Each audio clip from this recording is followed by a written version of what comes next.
r/ProRevenge. Cancel a land lease and hope to make a windfall? Hope you like a lot of dirt. Let me preface this by noting that this revenge was not my doing. At least, not exactly. It happened back in the 90s when I was in high school, and centered around the type of school I attended. So, in case you weren't aware, it's very common in agricultural communities to have what are known as farmer schools. That's not a technical term, but more just something easy to define them. The schools are generally organized by the local farmers, and while you still study the various courses needed to get into college, you also study farming technology courses, and get credit hours for work study, working on one or more farms. The area I lived in was surrounded by a number of large farms which grew cotton primarily. So during the year, we'd spend time out in the field both tilling, planting, and harvesting. One of the farms near the school was this 1,000-acre spread that, like the others, grew mostly cotton, though sometimes they rotated to soybeans, or silage. Basically corn, but you don't harvest it. This farm had a long partnership with the school, so the students provided near free labor for the farmer. The farmer leased this property from some out-of-state owner, and paid them a portion of the revenue from the harvest.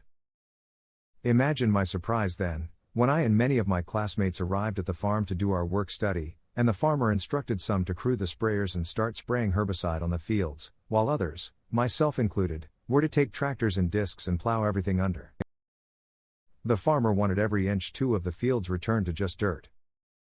We were shocked, to say the least, but after some discussion we set to work.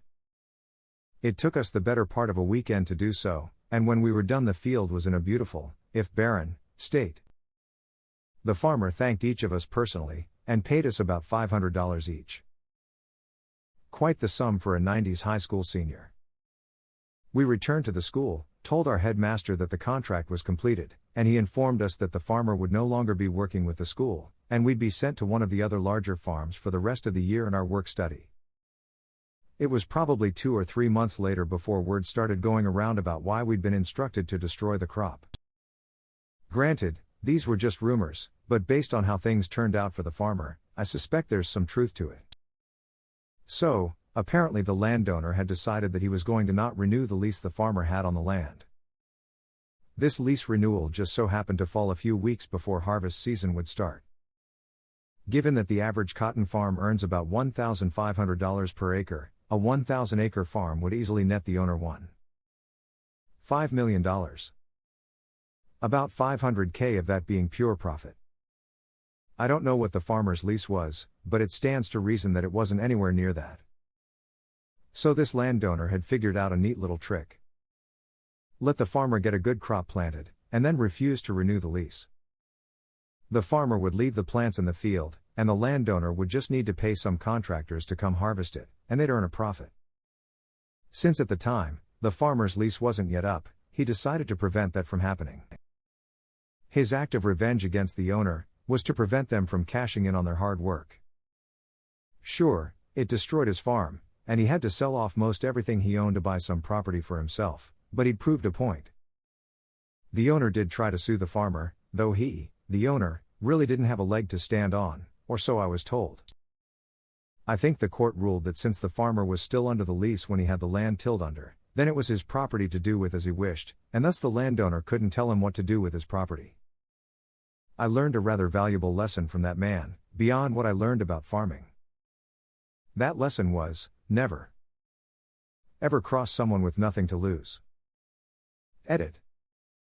Since it was brought up in the comments, let me add some details here.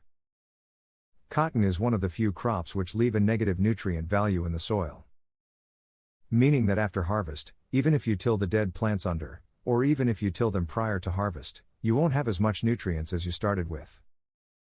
That's why farmers will plant another crop, usually winter wheat, in place and then till it under rather than harvesting it. This is something commonly called a green manure, but it works to put nutrients that the cotton pulled out of the soil, back into it.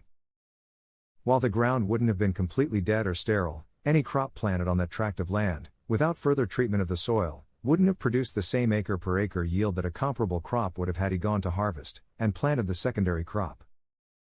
Which means that the landowner would either have to plant the green manure, and spend money that way, or pay by the ton to use artificial fertilizer.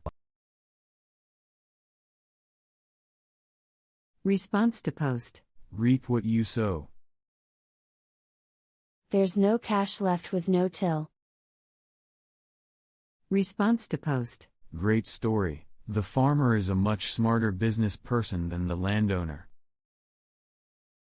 OP's response to this comment. Sadly, that was pretty common behavior. One of the largest plantations in the state was owned by people who, far as anyone could tell, had never set foot in the state. Response to post. Nice. Reminds me of the landlord who advertised his tenants' laser tag business as a turnkey business for sale when he suddenly notified them of eviction. https://wreddit.com/r/malicious compliance/comments/gbn0c/landlord_advertises_all_companies_equipment/. Response to post. John got his notice. They're gonna take the farm away. He worked it half his life. He worked it every day. He burned his fields and his crops and the barn before they came. The neighbors cheered and watched as John walked away. Small town hero Sawyer Brown.